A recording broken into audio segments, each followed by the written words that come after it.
Hello, English 1102. This is a quick audio overview of the annotated bibliography for the assignment guidelines. So there's no rubric for this assignment, so this will be very brief. We would have done this in class, and so I'm creating this video in lieu of what we would have done Thursday, but I was out, as you know, last Thursday. So guidelines start at the top with the due date. There's no rough draft for this. There's not even an optional rough draft for this, so keep that in mind. You just submit the final draft. This is such a simple assignment that I do not want a rough draft. It's just not needed. We will have an assignment where you submit 2 of your annotated bibliography entries. So that's kind of like a mini rough draft. If you can do 2 annotated bibliography entries, you can do 5. So that's kind of what we're doing instead of a rough draft. Keep in mind that the place you select for your annotated bibliography, you will use that for your research proposal and research paper. Moving on here, the purpose is to really get you started with research. So the idea is that you'll have 5 sources, and ideally you would like to use most, if not all of those, for your final paper, and also maybe your research proposal. It's a first step in your research. It's not the only research you will do. You'll continue to do research for your paper. You will add sources. You will not maybe use all of these. A lot of students will only use maybe 3 of these, and then they'll find more when they get closer to the paper. These do not have to be perfect sources, but they hopefully are sources you can use for your paper, your final paper. That is the idea. But remember, you can add or take away these sources when you actually write your research paper. You're not locked into these sources. However, you are locked into once you submit your annotated bibliography, you must stay with the place that you're researching for the entire semester. The purpose is about finding credible, useful resources for your project. The skills are summarizing, analyzing, and reflecting on sources that could help you for your proposal and final paper. Determining if a source is credible and useful is really a good skill for college as well as career.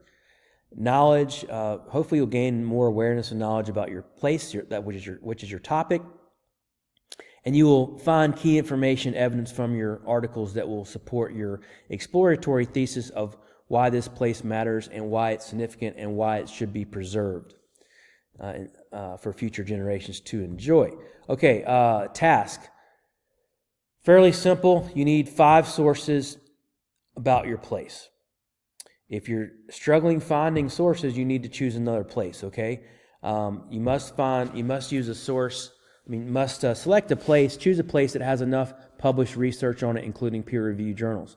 So if you were to select, some small lake in Georgia, it's not going to have a lot of, if you want to do a natural resource as a place, even though it might have been there a while, it's not going to probably work. However, if you select, Lake Michigan or, other large lakes or other Great Lakes, you would have research on that. You could also look at Lake Lanier would probably be the one lake that might have enough sources in Georgia. Something like the Chattahoochee River would work for a place as well, because it's a long enough and significant enough river. However, small little rivers will not have a lot of research. Same thing for if you want to research the Ryman Auditorium in Nashville, there are plenty of resources on that. However, if you wanted to research your small hometowns little theater, there's not going to be any research on that. So think big, think national or global. Don't think just some regional place. Okay.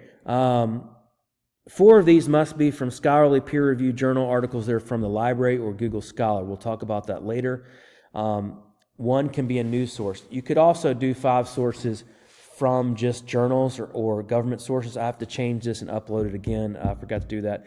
Government sources like from, say, National Park Service, a government agency, a federal government agency, the Centers for Disease Control, although you wouldn't probably be using that one for this project. But I'm trying to think. National Park Service, Bureau of Land Management may have some publications on national parks. The national federal government sources can be used and are counted in my course as a scholarly source. So I will add that to the list of the 4 sources must be scholarly. That's one that would be considered scholarly. Then one source can be from a newspaper, magazine. No opinion articles. That can be book sources, but no opinion articles, no editorials. Stay away from CNN, Fox, MSNBC. Let's see here.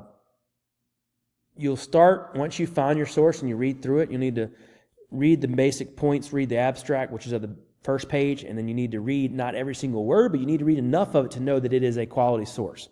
And you need to read enough of it to know, how can I summarize this? Okay, what's the credibility? How is this actually credible for my topic, for my place? And then reflect. So first step is you'll put the source in MLA citation format. There's a Writing Center handout on that. Then you'll summarize the source information. You'll analyze it in the same paragraph, and then you'll end stating or reflecting how you can use this source in your paper. And be very specific on number 4. Don't just write, I will use this source because it will help me find information about my place. Do not write that. You need to write something like, this source has interviews from the National Park Service about tourism at the Grand Canyon. That's specific. Whatever the source is, has interview data from archaeologists that have performed site digs at whatever site it is. You get my point. So be specific about what it provides you, not just that it will be used in some general sense. Okay, you should take notes, highlight virtually or for real, just, highlight the parts of the article or the book or whatever it is that you will that you think are useful, that will help you for your project. It also be a time saver when you work on your paper. You know exactly what you need to quote from the article. So start doing that. Don't just read, mark the articles up, whether it's printed form or just on your computer. You want to connect to the research project. So that's a connection. This is essentially your way to use the library's database as well as Google Scholar. We'll talk about Google Scholar in class. Google Scholar is not google.com. It's scholar.google.com. And so those are different. So don't use Google. Just use Google Scholar. That is allowed. Format, MLA, that's for your entries, as well as the font type, double-spaced, all of that. Length, 100 to 150 words per annotation, which is the summary analyzing part, summary analysis reflection part, not the source itself. So 100, 150 for each one. And then your file format must be a Word document, no PDF files or Google Docs or any linked files. So keep that in mind. I put the file extension there. It must be a .docx, which is Word file, or .doc, but it must live on your laptop. What that means is you can't add a linked document.